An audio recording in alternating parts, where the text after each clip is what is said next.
Hi, everybody, it's Don, and I hope you're having a fantastic day. Well, I can tell you right now, there are a bunch of princess cruisers right now that aren't having a very good time. They're having a very, very rough time. Today's video is brought to you by Private Internet Access. So I recently traveled to Malaysia and Singapore and had a great time. It was an amazing trip. However, I was traveling with some of my fellow travel agents, and in the evening we started discussing some things, and some of them were having trouble connecting to their work sites. Some of them were having trouble connecting to things like Netflix and all that. And I said, well, do you have a VPN? And they said, no. So guess what? I signed them up for VPNs while I was on this trip because a VPN makes it look like you're in a different area than where you actually are.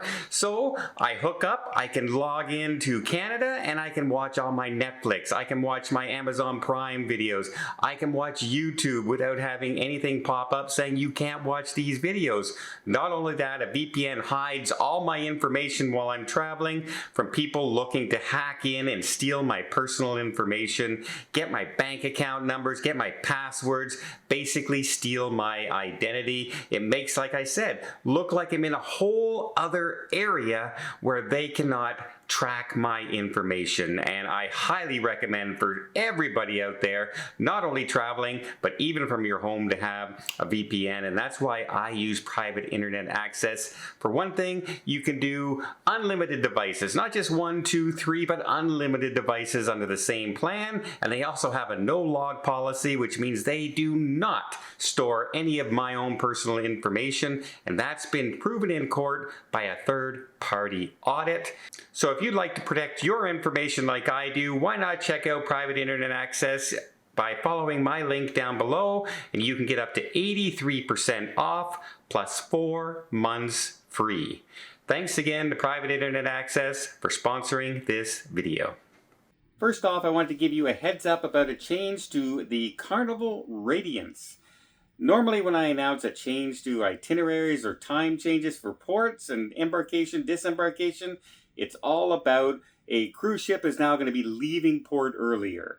Well, in this case, the Carnival Radiance will now be arriving later by a full hour for over 75 cruises starting in December 15th. Now, these are normally 3 and 4 night cruises.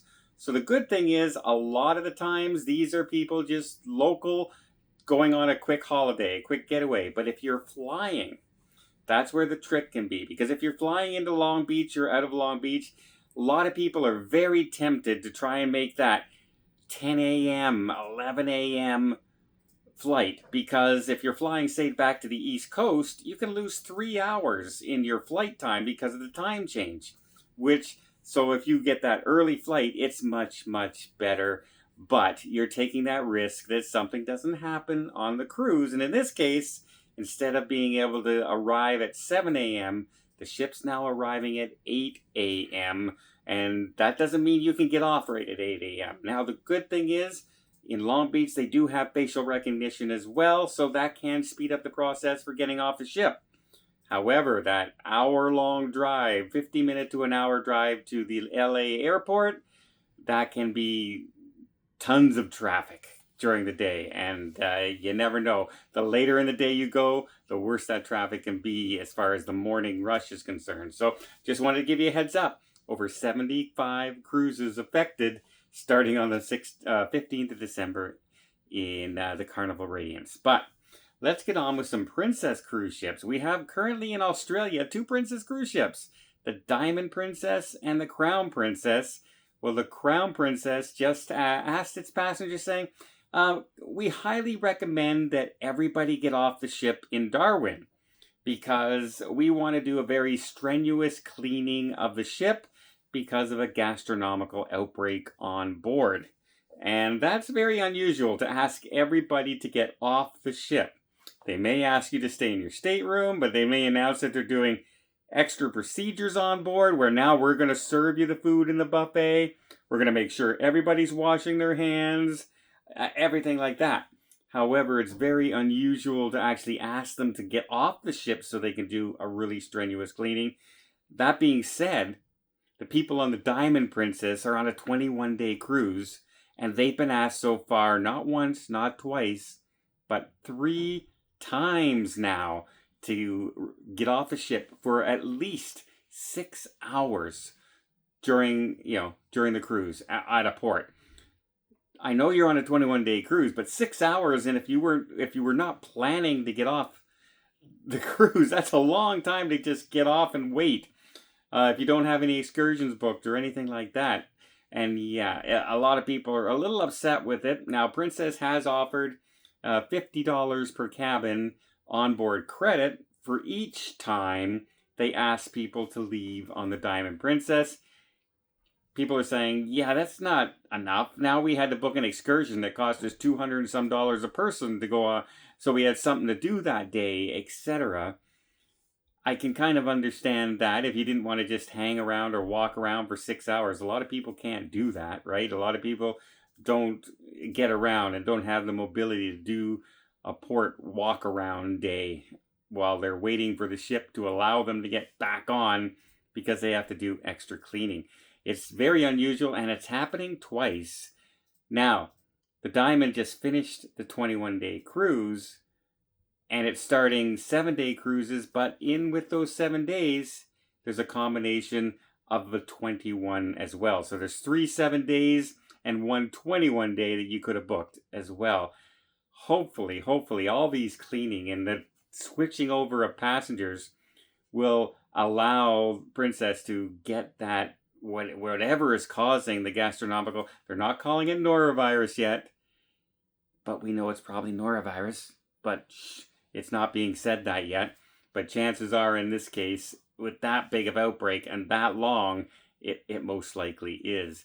It just seems to be going on and on and on, and I'm hoping that the next folks getting on for their next holidays don't have the same exact problem.